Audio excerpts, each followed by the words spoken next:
कभी कभी इंसान की किस्मत भी अजब और गजब खेल खेलती है।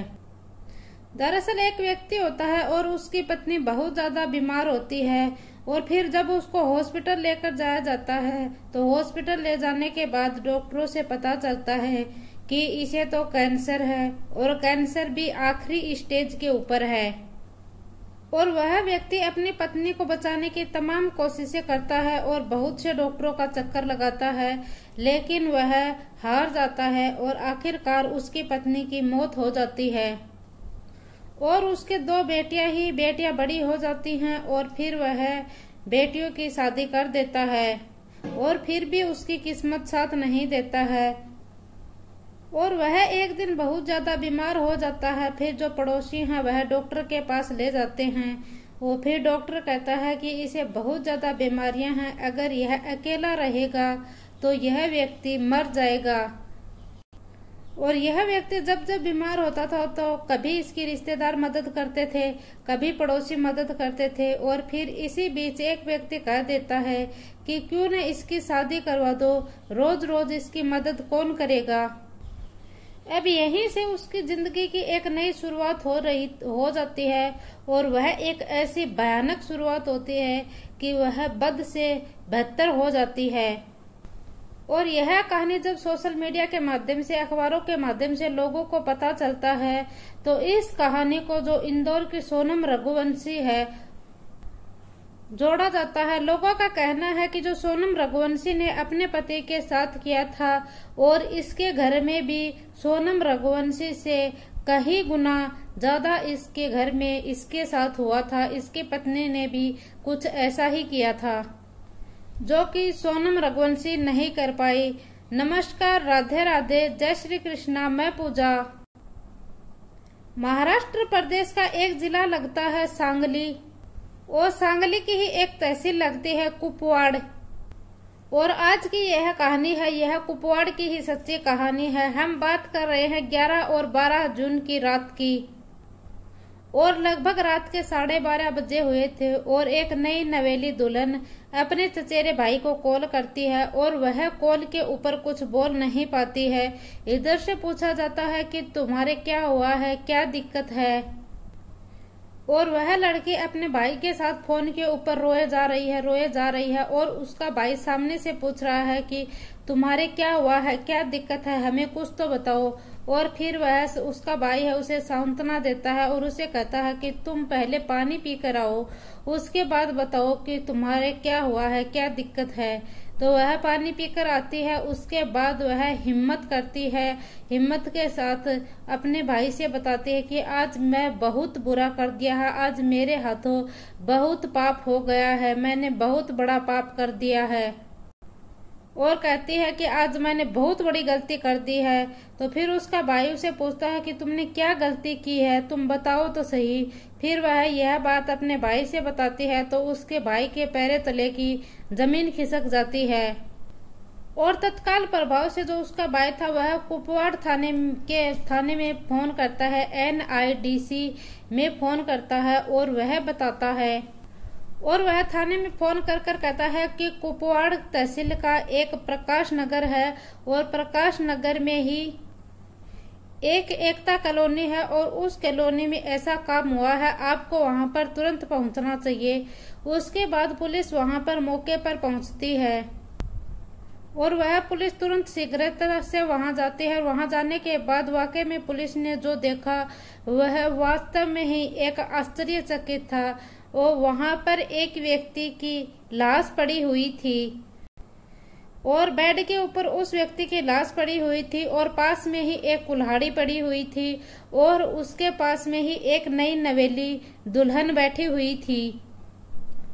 और फिर जो मरा हुआ व्यक्ति था उसको पुलिस देखती है तो उसे लगता है कि इस कुल्हाड़ी से इस व्यक्ति के ऊपर बार बार गंभीर चोट आई है और इस कुल्हाड़ी से इसके ऊपर बार बार बहुत ज्यादा वार किए गए हैं और इस व्यक्ति ने अपने आप को बचाने की भी बहुत कोशिश की ही, लेकिन यह कामयाब नहीं हुआ।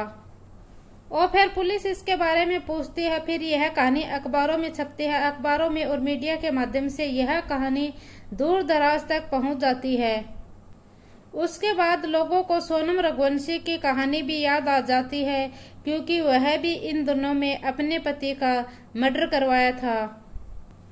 दरअसल कुपवाड़ नगर का एक प्रकाश नगर लगता है, प्रकाश नगर के एक एकता कॉलोनी लगती है, और यहाँ का ही एक व्यक्ति है जिसका नाम है अनिल तानाजी लोखंडे, और जिसकी उम्र है लगभग 54 साल के आसपास होती है।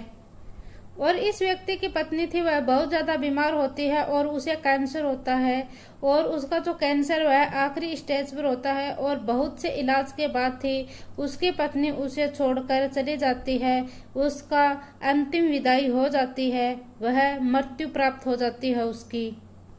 और इसकी पत्नी मर जाने के बाद इसकी 2 बेटियां थी, उसके सहारे यह रहता था। लेकिन धीरे धीरे उसकी बेटियां भी बड़ी हो जाती हैं, एक के बाद एक उसकी 2 बेटी थी, दोनों बेटियों की शादी कर दी जाती है, और वह बेटियां अपने ससुराल चली जाती हैं, अपने घर से बहुत दूर रहती हैं। और यहाँ जो अनिल तानाजी है वह अब अकेला पड़ जाता है और अकेला रहने लग जाता है, और अकेला व्यक्ति था वह, इसीलिए उसका खान पीन में दिक्कत आती थी, और वह ऐसे करते करते वह धीरे धीरे बीमार पड़ने लग जाता है। और ये जो बीमारी थी यह उसके पेट में थी, उसके पेट में पता नहीं क्या दिक्कत थी, वह जब भी उसके पेट में दर्द होता था तो वह चीखता था, चिल्लाता था, और वह जब इस दर्द से कर रहा था तो पड़ोसी और रिश्तेदार उसकी मदद करने के लिए आ जाते थे। लेकिन पड़ोसी और जो रिश्तेदार थे वह उसकी कब तक मदद करते थे, क्योंकि वह बहुत ज्यादा बीमार रहने लगा था। फिर किसी ने फैसला लिया कि क्यों न इस व्यक्ति की शादी करा दी जाए। लेकिन उस व्यक्ति की उम्र थी वह भी अच्छी खासी हो चुकी थी, उस व्यक्ति की उम्र लगभग 54 साल हो चुकी थी, और 54 साल की उम्र में उस व्यक्ति की शादी कौन करेगा। फिर आखिरकार जो एक उसका रिश्तेदार था वह एक लड़की की तलाश कर लेता है, और उस लड़की का नाम होता है राधिका बालकृष्ण इंगले, जिसकी उम्र 27 साल की होती है, और वह घटाप तहसील जिला सतारा और वह महाराष्ट्र प्रदेश की होती है।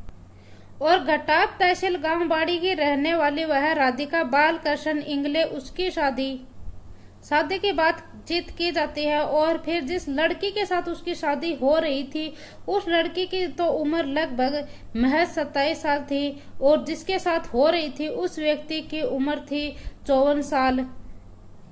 इन दोनों में शादी का जोड़पा था वह जचता नहीं है, क्योंकि उन दोनों की उम्र में 2 गुना फर्क हो जाता है।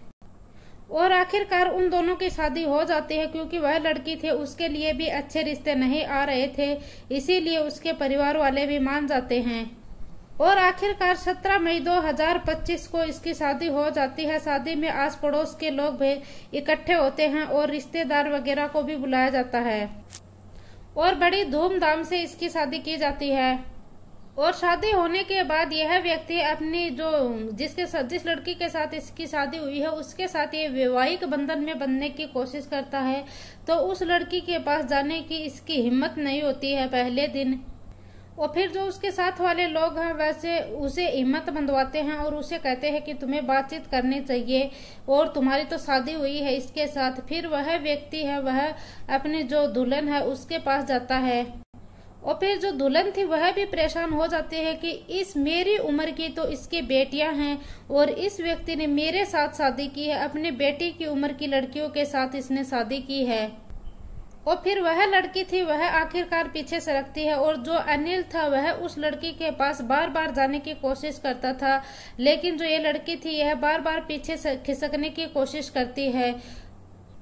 और फिर जो 54 साल का अनिल था वह बार बार उस लड़की के पास जाने की, दुल्हन के पास जाने की कोशिश करता है, और वह लड़की बार बार उसे दूर भागने की कोशिश करती थी, घबरा जाती थी, डर जाती थी, और वह उसके पास नहीं आना चाहती थी, और वह एक दिन प्रतिदिन यही करता जाता था।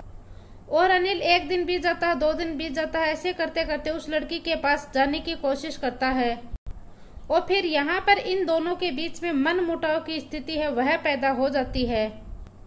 17 मई को उनकी शादी हुई थी, फिर धीरे धीरे धीरे कर पूरा मई बीत जाता है, और फिर जून का महीना शुरू होता है, और फिर ऐसा कोई भी दिन नहीं रहा जिस दिन इन दोनों के बीच में मन मुटाव की स्थिति पैदा ना हुई हो।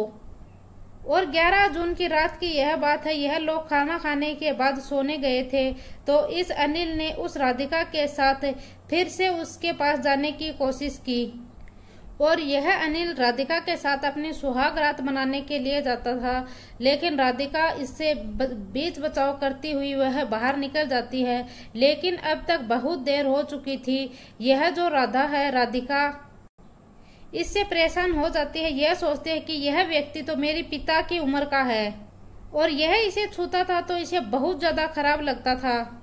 और फिर यह व्यक्ति 11 जून के रात के 11:30 बजे लगभग सोने चला जाता है।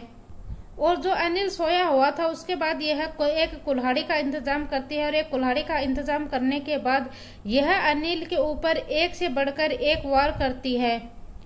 और जो अनिल का सर था उसको टारगेट किया जाता है और उसके सर के ऊपर बार बार वार किया जाता है। यह बीच बचाव भी करने की कोशिश करता है, लेकिन उस समय तक बहुत देर हो चुकी थी और उसके सिर में कुल्हाड़ी की ऐसी कई चोटें लग जाती है जिसकी वजह से उसकी घटना स्थल के ऊपर मौके पर ही मौत हो जाती है। फिर पुलिस ने इस डेड बॉडी को पोस्टमार्टम के लिए भेजती है और आसपास के लोगों से बात करती है और इस घटनाक्रम के इस महिला से भी बातचीत करती है। तब खुलासा होता है कि और कहते हैं कि जिस लड़की की शादी को अभी 3 सप्ताह ही बीतता था उसने अपने ही पति का कत्ल कर दिया और अब उसकी जो बाकी की जिंदगी है वह सलाखों के पीछे बीतेगी। वह व्यक्ति जिसकी पत्नी की लंबी बीमारी से चलते हुए उसकी पत्नी की मौत हो जाती है, कैंसर से वह पीड़ित थी और उस व्यक्ति की किस्मत ही खराब थी और उस व्यक्ति की भी कुल्हाड़ी से काटने के बाद मौत हो जाती है। लेकिन इस जो यह दुल्हन है, इस दुल्हन की तुलना भी इंदौर की सोनम रघुवंशी से की जाती है क्योंकि उसने अपने पति की शादी के 9वें दिन या 11वें दिन ही उसको मौत के घाट उतार दिया था। और फिर लोग इस कहानी को भी जानने की कोशिश करते हैं कि आखिरकार जो सोनम रघुवंशी है अपने ही पति राजा रघुवंशी अपने प्रेमी राज कुशवाहा के साथ और उसके दोस्तों के साथ मिलकर मौत के घाट उतार दिया। दोस्तों, इस पूरी घटनाक्रम का सुनाने का उद्देश्य मेरा किसी को दिल को ठेस पहुंचाना नहीं है, किसी को आहत करना भी नहीं है और किसी को परेशान करना भी नहीं है, बल्कि आपको सचेत करना है, जागरूक करना है। जय हिंद, जय भारत।